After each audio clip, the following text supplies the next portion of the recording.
Waalaikumsalam. Saya di sini akan mempraktikkan coaching dengan menggunakan teknik Tirta. Saya Ica Soliha sebagai coach dan rekan saya Pak Yogi Parasamya Nugraha sebagai coachee. Dimulai ya Pak Yogi ya? Oke. Oke. Baik, selamat malam Ibu Ica. Selamat malam Pak Yogi. Maaf nih mengganggu malam ini. Kira-kira Ibu ada waktu luang nggak? Oh, kebetulan saya senggang Pak. Jadi saya tuh mau Gimana? berbincang. Oh, boleh. Ya, kalau memang Ibunya luang, saya pengen minta waktu untuk berbincang sama Ibu gitu. Iya, bagaimana nih Pak? Apa yang akan Bapak sampaikan, yang akan kita bincangkan pada malam hari ini tuh apa? Ya, jadi saya akan menceritakan Bu, akhir-akhir ini tentang peristiwa saya ketika mengajar di kelas seperti itu Bu. Kira-kira Ibu bersedia tidak? Oh, tentu dengan senang hati Pak. Apa yang bisa saya bantu ya? Dan setelah diskusi ini, kira-kira apa sih yang Pak Yogi harapkan? Ya, yang pertama saya ingin mendapatkan pandangan, mendapatkan gambaran dari hasil diskusi ini tentang problem atau masalah yang saya alami di kelas seperti itu, Bu. Oh gitu. Bisa Pak Yogi ceritakan permasalahannya secara detail? Baik, jadi gini Bu, saya ini di kelas ketika mengadakan tes, mengadakan pembelajaran, itu banyak sekali siswa yang tidak pernah mengerjakan tugas. Jadi akhir-akhir ini ada beberapa siswa di kelas saya males Bu, ya kan, mengerjakan soal latihan, mengerjakan PR, ya kan. Taruhlah dari 30 siswa di kelas 6 ini ada sampai 8 anak yang selalu terlambat mengumpulkan tugas gitu. Saya sudah melakukan refleksi diri, sudah melakukan refleksi dengan anak-anak terkait materi yang yang belum dipahami gitu kan. Namun saat penilaian ya beberapa anak memang tidak aktif Bu, yang aktif hanya ya sedikit lah gitu kan. Tapi lebih banyaknya yang tidak aktif seperti itu ya kan. Bahkan mungkin ujiannya soal yang saya berikan mereka tidak mengerjakan sehingga mereka mengharapkan soal tersebut menjadi PR gitu loh, seperti itu. Jadi apakah keterlambatan mengumpulkan tugas ini hanya terjadi di semua mapel atau hanya di mapelnya Bapak saja? Tidak Bu, ini cuma ada di mapelnya saya aja. Kebetulan saya mengajar pendidikan agama Islam di SD kelas 6 gitu. Dan memang anak-anak yang dalam mata pelajaran saya terlambat, bahkan tidak mengerjakan latihan-latihan seperti itu. Khususnya di mapel saya Bu, di mapel yang lain tidak. Oke, menurut pengamatan Bapak nih Pak, kira-kira apa sih yang menyebabkan hal itu bisa terjadi? Keterlambatan mengumpulkan tugas itu tuh penyebabnya kira-kira apa? Ya, saya pribadi sih belum tahu pasti gitu kan. Mengapa anak-anak ketika pelajaran saya banyak yang kelihatannya tidak tidak antusias gitu loh. Terus juga ketika diberikan tugas juga tidak banyak yang tidak mengumpulkan gitu. Intinya di pembelajaran saya pasiflah seperti itu Bu, anak-anaknya. Oh gitu, berarti problemnya itu ada di anak-anak yang kurang antusias gitu ya Pak. Nah, bagaimana sih cara Pak Yogi ini mengajar mata pelajaran pendidikan agama Islam saat itu?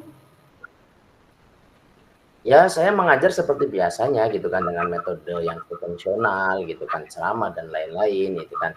Jadi pada saat saya menyuruh anak-anak membuka buku, membaca buku, kemudian menjelaskan di depan kelas, ya saya juga menyuruh anak-anak untuk mengerjakan tugas-tugasnya di LKPD-nya gitu kan. Saya kelompokkan dari kelompok-kelompok kecil gitu.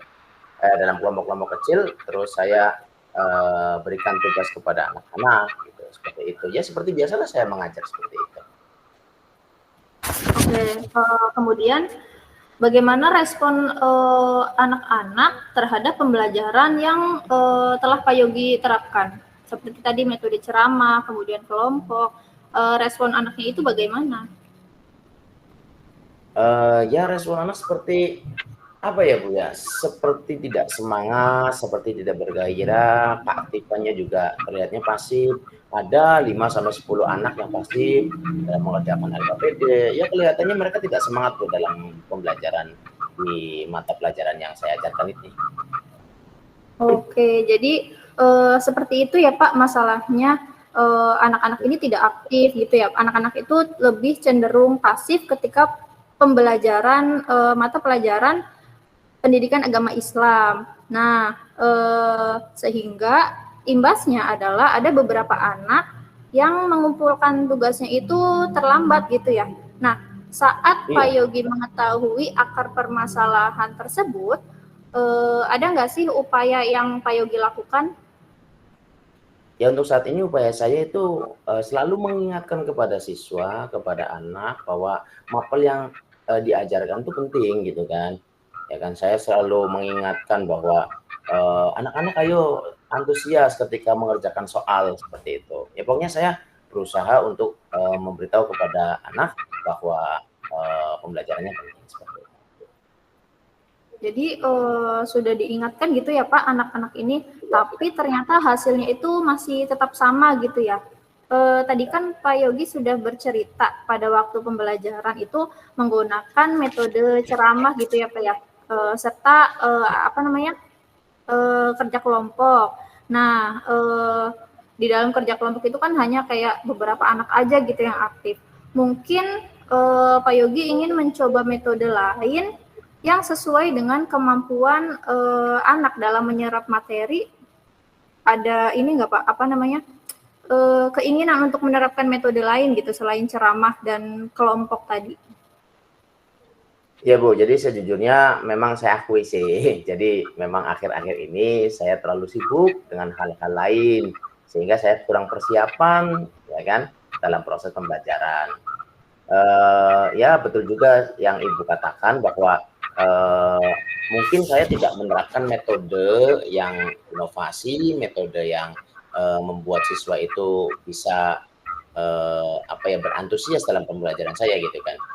Dengan metode yang saya gunakan itu mungkin salah satunya bisa membuat pembelajarannya menjadi pasif seperti itu Bu.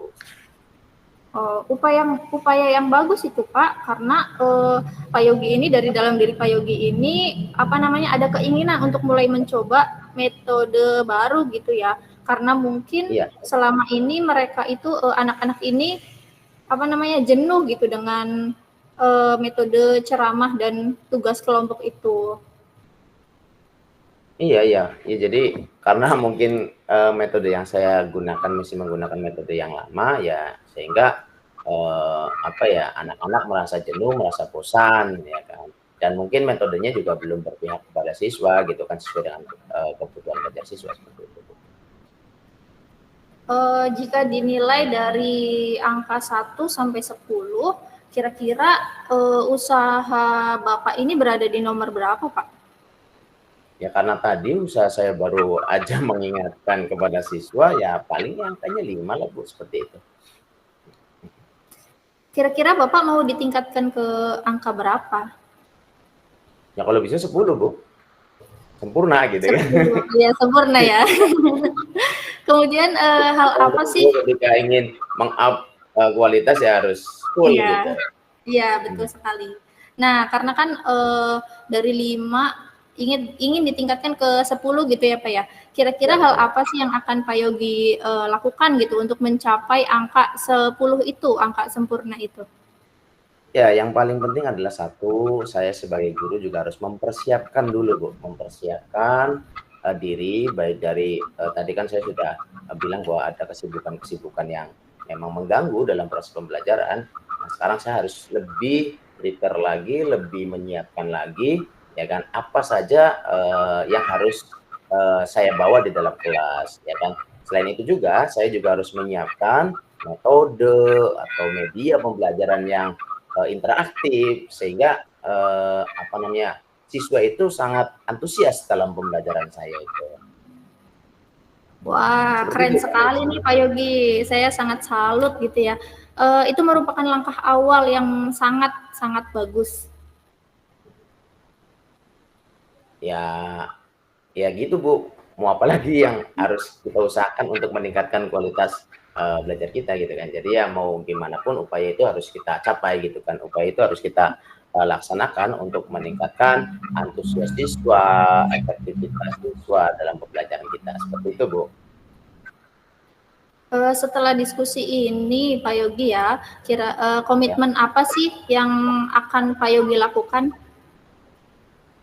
Ya, terutama komitmen saya itu ya tetap akan melaksanakan pembelajaran yang menarik, ya kan, dengan cara menyiapkan beberapa media serta metode yang bervariatif sesuai dengan minat belajar siswa. Dan tidak kalah pentingnya bagi saya lebih membekali diri untuk mengikuti pelatihan-pelatihan pengembangan diri dalam pembelajaran. Jadi balik lagi karena memang problem yang saya alami itu siswa tidak aktif, maka otomatis saya juga harus komitmen pada diri saya untuk meningkatkan ya kan, kualitas ajar saya dengan menggunakan metode yang interaktif, dan saya juga harus melakukan pengembangan diri yang kaitannya untuk meningkatkan profesionalisme saya sebagai seorang guru. Seperti itu, Bu.